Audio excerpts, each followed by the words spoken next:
Auzubillahiminash-shaytanir-rajim. Bismillahir-rahmanir-rahim. Hello, I'm Dar Shaukat, and today in this lecture we will discuss about another executive that's known as the governor.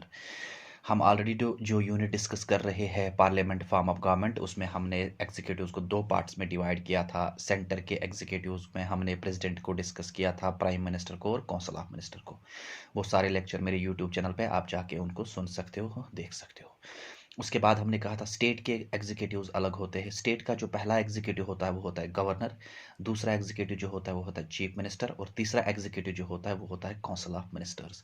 आज हम इस वाले topic में discuss करेंगे, इस वाले लेक्चर में डिस्कस करेंगे गवर्नर और गवर्नर के पावर्स, उसके अपॉइंटमेंट, उसके conditions of the office, oath and affirmation, वो सारी चीज़ें हम इसमें हम डिस्कस करेंगे। So let's start now. जो गवर्नर होता है, जिस तरीके से सेंटर के अंदर रोल निभा देता है प्रेसिडेंट, इसी तरीके से स्टेट के अंदर ये रोल निभाना होता है गवर्नर को।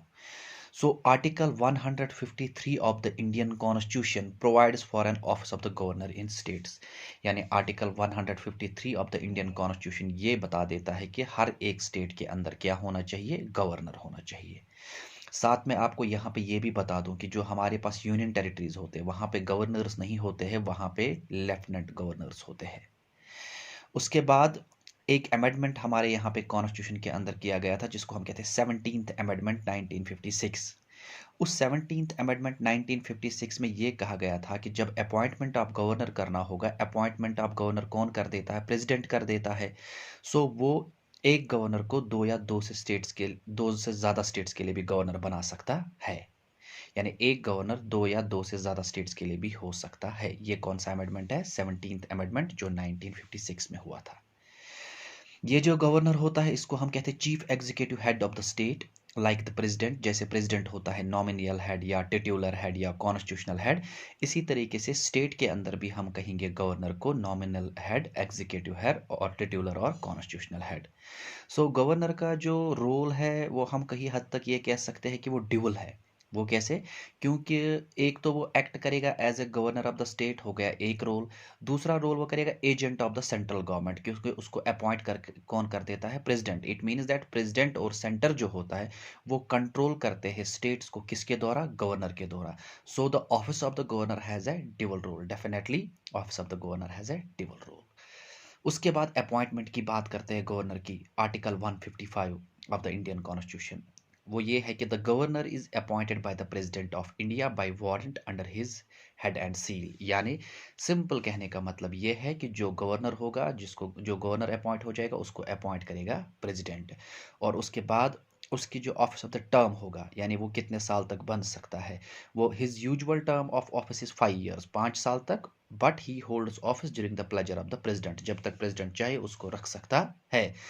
उससे पहले भी वो रिजिग्नेशन देना चाहेगा तो दे सकता है। हाँ, अगर उससे पहले भी गवर्नर 5 साल से पहले ही, कंप्लीट होने से पहले ही वो रिजाइन देना चाहता है तो वो दे सकता है, उसको वो रिजिग्नेशन देना होगा प्रेसिडेंट को।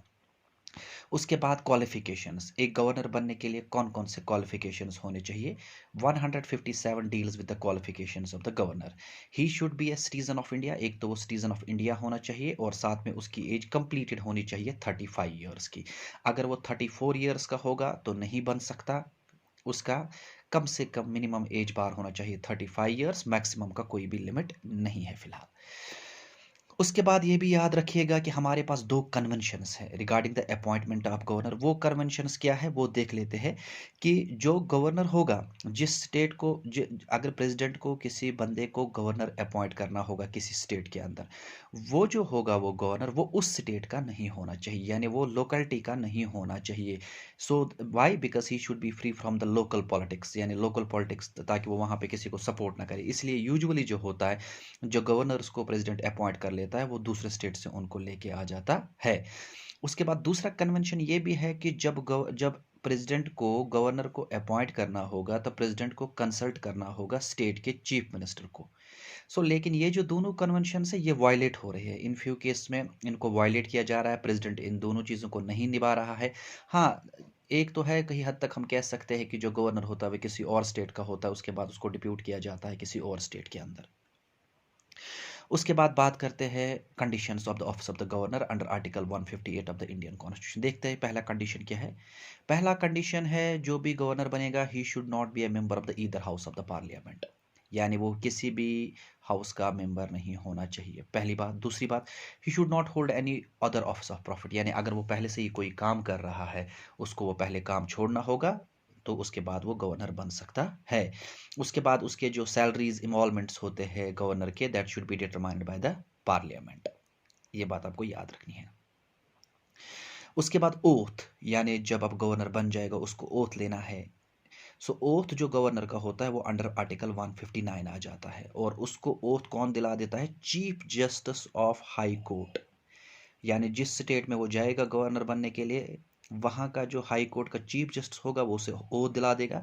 अगर वो वहाँ पे नहीं होगा, in the absence of the chief justice of high court, the senior most जज ऑफ द कोर्ट अवेलेबल, जो वहाँ पे सीनियर मोस्ट जज होगा वही उसे ओथ दिलाने में मदद करे का। ये कुछ इंपॉर्टेंट इंफॉर्मेशन थे गवर्नर के रिलेटेड। अब बात करते हैं powers and functions of governor. ये इंपॉर्टेंट है, ये पूछा जा सकता है एग्जामिनेशन के अंदर। देख लेते हैं। जो गवर्नर होता है वो executive, legislative, financial and judicial powers जो होते हैं, that's analogous to the president of India. However, मतलब कहने का मतलब ये है कि legislative, executive, financial and judicial power governor exercise कर लेता है। कुछ पावर्स ऐसे हैं जो प्रेसिडेंट एक्सरसाइज कर लेता है लेकिन गवर्नर नहीं कर सकता। जैसे प्रेसिडेंट के पास डिप्लोमेटिक पावर होता है, मिलिट्री पावर होता है, इमरजेंसी पावर होता है। ये तीन पावर जो होते हैं ये प्रेसिडेंट के पास होते हैं, ये गवर्नर के पास नहीं होते हैं। अब हम गवर्नर के पावर को हम चार हेडिंग्स में डिवाइड कर लेते हैं। पहला पावर जो गवर्नर का है वो है एग्जीक्यूटिव पावर। अब देखते हैं कि एग्जीक्यूटिव पावर क्या होता है। जैसे सेंटर के अंदर जो भी काम होता है, वो जो भी एग्जीक्यूटिव एक्शंस होते हैं वो प्रेसिडेंट के नाम पे होते हैं। इस तरीके से स्टेट के अंदर जो भी फंक्शंस होते हैं वो गवर्नर के नाम पे होते हैं। एग्जीक्यूटिव पावर का आर्टिकल जो है वो है 154 ऑफ द इंडियन कॉन्स्टिट्यूशन। उसके बाद दूसरा फंक्शन जो है वो देख लेते हैं। He can make rules for more convenient transition of business of the state government, यानी स्टेट गवर्नमेंट, स्टेट लेजिस्लेचर जो होता है वहाँ पे जो फ्लोर जो होता है जहाँ पे ये सारे मिनिस्टर्स होते हैं, वहाँ पे जितने सारे रूल्स बनाने होंगे उनको भी किसी कहीं हद तक गवर्नर ही सपोर्ट कर लेता है और बना लेता है। And for the allocation among the ministers of the set business. और उसके बाद जो मिनिस्टर्स होते हैं, यानी सिंपल कहने का मतलब ये है कि स्टेट का चीफ मिनिस्टर होगा, उसको अपॉइंट कर लेगा कौन? उसको अपॉइंट कर लेगा गवर्नर। लेकिन बाकी मिनिस्टर्स जो होंगे उनको भी अपॉइंट किया जाएगा गवर्नर के द्वारा, लेकिन on the advice of the chief minister. और उसके बाद यानी जो चीफ मिनिस्टर होगा, चीफ मिनिस्टर अपॉइंट किया जाएगा गवर्नर के द्वारा, और अदर मिनिस्टर्स आल्सो अपॉइंट किए जाएंगे गवर्नर के द्वारा, but with the consultation of the chief minister. उसके बाद they hold office during his pleasure, यानी जब तक वो गवर्नर चाहेगा वो काम कर सकते हैं सो अच्छे तरीके से। और साथ में स्टेट के अंदर कुछ इंपॉर्टेंट ऑफिसर्स होते हैं जैसे advocate general of the state, ठीक, advocate general of the state, उसको भी अपॉइंट कर लेता है कौन? गवर्नर कर लेता है। या स्टेट के जो इलेक्शन कमीशन होता है उनको भी अपॉइंट कौन कर लेता है? गवर्नर। या स्टेट के जो होते हैं पब्लिक सर्विस कमीशन, उनका चेयरमैन और members of state public service commission उनको भी अपॉइंट कर लेता है कौन? गवर्नर। लेकिन यहाँ पे एक बात इंपॉर्टेंट याद रखने वाली है कि जो chairman and members of state public service commission होते हैं उनको अपॉइंट कर लेता है गवर्नर, लेकिन उनके रिमूव करने का पावर सिर्फ प्रेसिडेंट के हाथ में, ना कि गवर्नर के हाथ में है। उसके बाद he can seek any information related to the administration of the affairs of the state and proposal for legislation from the chief minister, यानी गवर्नर जब भी चाहे वो इंफॉर्मेशन ले सकता है किससे? चीफ मिनिस्टर से, और उसके ऊपर कोई भी लेजिस्लेशन, कोई भी लॉ बना सकता है, but that should law will be according to the provisions of the constitution. उसके बाद ही can require the chief minister to submit for the consideration of council of ministers on matter on which a decision has been taken by minister but which has not to be considered by the council, यानी council of minister जो state के अंदर होते हैं वो जो भी काम करेंगे उनके वो क्या कर रहे हैं, उनने कौन सा डिसीजन लिया, ये चीफ मिनिस्टर को टाइम टू टाइम कन्वे करना है किसको? गवर्नर को।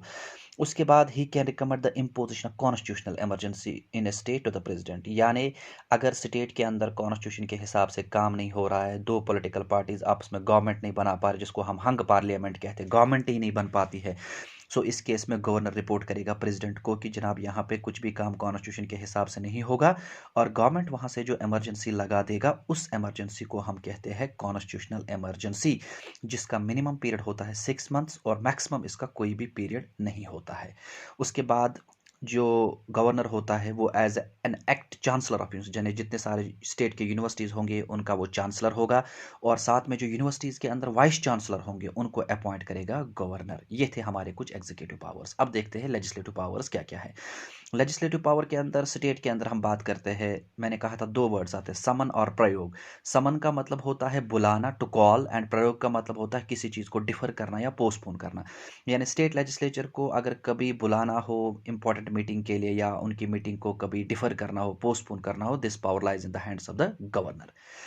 उसके बाद जो फर्स्ट सेशन होता है, जब इलेक्शन हो जाता है, उसके बाद पॉलिटिकल पार्टीज हुकूमत बनाते हैं, उसके बाद उनका जो पहला सेशन होता है, उनका पहला सेशन जो होता है, उनके पहले सेशन को एड्रेस कर लेता है गवर्नर। और उसके बाद वो ये भी है कि he can send message to house और house of the state legislature with respect to bill pending, कि यानी वो दोनों, यानी वो हाउसेस को, स्टेट लेजिस्लेचर को या लेजिस्लेटिव काउंसिल को अपना मैसेज भेज सकता है with respect to bill pending. जब भी कोई बिल पेंडिंग होगी उनको वो मैसेज भेज सकता है, जनाब बिल पेंडिंग है, जल्दी से इसको कंप्लीट कर लीजिएगा। He can appoint any member of the state legislature assembly to preside over the meetings when the office of the speaker and deputy speaker fall vacant. यानी स्टेट लेजिस्लेटिव असेंबलीज के अंदर जो होते हैं वहाँ पे एक स्पीकर होता है और एक डिप्टी स्पीकर होता है।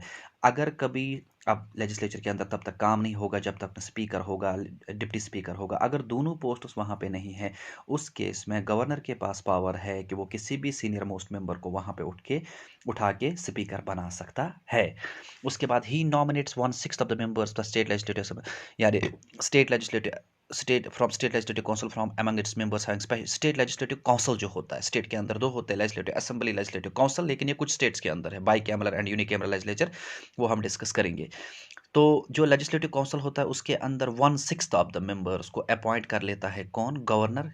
कैसे? वो होंगे किससे? साइंस से, आर्ट से, सोशल सर्विस से। सो इसका मकसद क्या होता है कि इससे जो क्वालिटी है वो ऐड हो जाती है लेजिस्लेटिव काउंसिल के अंदर। या हम ये बात कर सकते हैं कि एंग्लो इंडियन कम्युनिटी जो है, एक मेंबर, गवर्नर के पास एक और पावर है कि वो एक बंदे को एंग्लो इंडियन कम्युनिटी से क्या कर सकता है, लेजिस्लेटिव असेंबली के अंदर एलेक्ट कर, अपॉइंट कर सकता है। उसके बाद जो डिस्क्वालिफिकेशन का मैटर आ जाता है, यानी किसी मेंबर को डिस्क्वालीफाई करना होगा। So question of disqualification of member of state legislature in consultation with the election commission, यानी अगर कभी किसी स्टेट लेजिस्लेचर के किसी मेंबर को क्या करना होगा, डिस्क्वालीफाई करना होगा, यानी उसको वहाँ से बाहर ही निकालना होगा, गवर्नर को लगे कि ये अच्छा नहीं है या ये वायलेशन ऑफ कॉन्स्टिट्यूशन कर लेता है, सो उस समय पे गवर्नर किससे बात करके, इलेक्शन कमीशन से बात करके वो सारी चीज़ें कर सकता है। उसके बाद गवर्नर के पास एक और पावर है, जब गवर्नर के पास कोई भी बिल जाती है स्टेट लेजिस्लेचर के द्वारा, कोई भी बिल, उसके पास 3 ऑप्शन होते हैं। एक ऑप्शन उसके पास होता है कि वो तो उस पर सिग्नेचर करे, या तो वो उसे होल्ड करे, या तो वो बिल को वापस भेज दे। लेकिन यहाँ पे एक बात, आप या तो वो बिल को कंसिडरेशन के लिए रखे, कि कहेगा कि I will take this bill for the consideration of the president, पहले मैं इस बिल को प्रेसिडेंट को दिखाऊंगा, बिकॉज अल्टीमेटली जो गवर्नर है वो तो एजेंट है सेंटर का, उसको लग रहा है कि मुझे इस बिल को प्रेसिडेंट को पहले दिखाना चाहिए। सो 4 ऑप्शन होते हैं गवर्नर के पास, या तो वो उस पर सिग्नेचर कर सकता है, give his assent, withhold his assent, या तो वो उसको होल्ड कर सकता है, या तो बिल को रिटर्न कर सकता है, वापस कर सकता है। किस केस में रिटर्न वापस कर सकता है? कि जब उसमें मेजॉरिटी की ज़रूरत होगी, उसमें मेजॉरिटी पूरी नहीं होगी।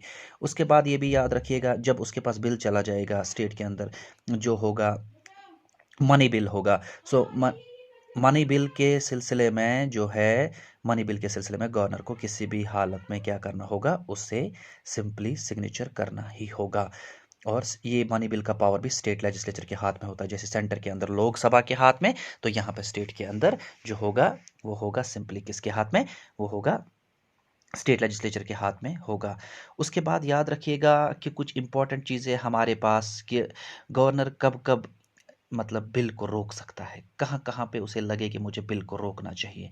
जब भी बिल होगा ऐसा कि वो against the provisions of the constitution, against the spirit of the constitution, यानी कोई स्टेट लेजिस्लेशन ने कोई ऐसी बिल बनाई जो अगेंस्ट द कॉन्स्टिट्यूशन है, तो गवर्नर रोक सकता है। या अगर कभी भी बिल ऐसा बन रहा है जो oppose to the directive principles of state policy है, तो रोक सकता है। या अगर कभी भी ऐसा बिल बन रहा है which is against the larger interest of the society country, यानी वो कंट्री कोई ऐसी बिल जो कंट्री को नुकसान पहुंचा रही है तो वो उसे रोक सकता है। या कभी भी अगर कोई ऐसी बिल बन रही है जिसमें नेशनल इंपॉर्टेंस को या नेशनल इंटरेस्ट को ब्रीच किया जा रहा है तो उस केस में वो बिल को रोक सकता है। इसी तरीके से और एक पावर है गवर्नर के पास ऑर्डिनेंस का। जैसे प्रेसिडेंट के पास ऑर्डिनेंस पावर होता है तो यहाँ पे भी ऑर्डिनेंस होता है। ऑर्डिनेंस का मतलब क्या होता है? सिंपली जब लोकसभा और राज्यसभा सेशन में नहीं होंगे, वो ब्रेक पे होंगे, तो उस समय पे अगर कोई इमरजेंसी आ जाए, लॉ बनाना पड़ेगा, तो सेंटर के अंदर प्रेसिडेंट बना देता है और स्टेट के अंदर बना लेता है गवर्नर। गवर्नर का जो ऑर्डिनेंस पावर का आर्टिकल है 213 article 13 of the Indian constitution.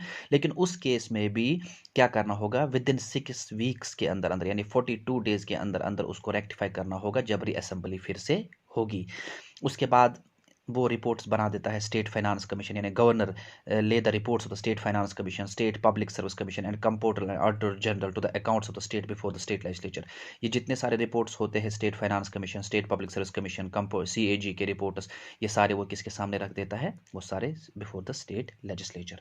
उसके बाद फाइनेंशियल पावर्स की बात करते हैं, गवर्नर के क्या क्या फाइनेंशियल पावर्स है। जैसे फाइनेंशियल पावर के अंदर एक चीज़ आ जाता है, that is the annual financial statement, that is the budget. यानी the word budget is not mentioned anywhere in the constitution. Constitution के अंदर कहीं पे भी वर्ड बजट नहीं लिखा गया है। बजट को वहां पे कहते हैं एनुअल फाइनेंशियल स्टेटमेंट। सो जब भी स्टेट का बजट बनाना होगा, स्टेट लेजिस्लेचर के सामने जब बजट को रखना होगा तो वो रखेगा गवर्नर। उसके बाद अगर मनी बिल बनानी होगी, मनी बिल तब तक नहीं बनेगी जब तक ना उसके ऊपर रिकमेंडेशन होगा किसका? गवर्नर का। इसी तरीके से कोई भी डिमांड ऑफ ग्रांट एक्सेप्ट नहीं होगी without the recommendation of the governor. इसके बाद मैंने आपको कहा था कि स्टेट के दो फंड्स होते हैं या सेंटर के दो फंड्स होते हैं, consolidated fund of India and contingency fund of India. Contingency fund of India आप मान लीजिएगा एक ऐसा खजाना है जिसमें पैसा होता है जो हमें इमरजेंसी के समय पे काम आ जाता है, या अनफोर्सिन एक्सपेंडिचर हम कहेंगे, अनफोर्सिन कंडीशन में काम आ जाता है। और स्टेट के अंदर इस पैसे को सिर्फ कौन निकाल सकता है? इस पे किसका अथॉरिटी, पावर एंड अथॉरिटी होती है? गवर्नर के पास। इसके बाद ही कॉन्स्टिट्यूट से फाइनेंस कमीशन, हर एक साल के बाद कंट्री के अंदर फाइनेंस कमीशन बन जाता है। सेंटर लेवल पे प्रेसिडेंट बनाएगा, स्टेट लेवल पे गवर्नर बनाएगा, to review the financial position of the panchayat and municipalities. Centre पे जो बनेगा वो तो होगा स्टेट्स एंड सेंटर के लिए, लेकिन गवर्नर जो स्टेट के अंदर बनाएगा वो बनाएगा टू रिव्यू द, चेक करने के लिए financial position of panchayat and municipalities. उसके बाद गवर्नर जो होता है उसके पास कुछ जुडिशियल पावर होते हैं। अब देखते हैं कि उसके पास जुडिशियल पावर क्या क्या है। जैसे मैंने आपको समझाया था, pardon, reprieve, respite, remission of punishment और सस्पेंड, रिमिट एंड कम्यूट। तो अगर किसी को माफ़ करना हो, किसी की सज़ा कम करनी हो, किसी का एग्जाम्पल के तौर पे फांसी का डेट 5 अगस्त को दिया गया है, वो चाहता है कि 10 अगस्त को हो। सो ऐसी चीज़ें, ये जो पावर्स है इन क्रिमिनल्स को ये चेंज कर लेना, ये भी गवर्नर के हाथ में होता है। लेकिन थोड़ा सा फ़र्क है, वो ये है, प्रेसिडेंट पार्डन कर सकता है डेथ सेंटेंस को, यानी अगर किसी को सजाई मौत मिल चुकी है, लेकिन गवर्नर नहीं कर सकता। इसी तरीके से जो है, जो गवर्नर होता है वो अपॉइंटमेंट कर लेता है प्रमोशंस एंड पोस्टिंग्स डिस्ट्रिक्ट जज के इन consultation with the state high court. District के जो जजेस होते हैं उनकी प्रमोशन पोस्टिंग करनी होगी, वो गवर्नर करेगा with the consultation of the high court. इसी तरीके से he also appoints person to the judicial service of the other district than जज in consultation with the high court and state public service commission. यानी वो he also appoints person to judicial service of state, यानी country के जुडिशियल सर्विस के लिए किसी बंदे को अपॉइंट कर सकता है इन, लेकिन उस केस में वो उसको कंसल्ट किसको करना होगा? हाई कोर्ट को करना होगा और स्टेट पब्लिक सर्विस को करना होगा। सो ये कुछ हमने इंपॉर्टेंट चीज़ें पढ़ी पढ़ी किसके बारे में? गवर्नर के बारे में। होप सो कि आपको समझ में आया होगा कि गवर्नर के क्या क्या पावर्स है। So before concluding my topic, I am requesting my all well wishers, do not forget to subscribe my channel. The name of my channel is oceans, origin of creative energies and neuroscience, started by Dar Shaukat. Thank you so much.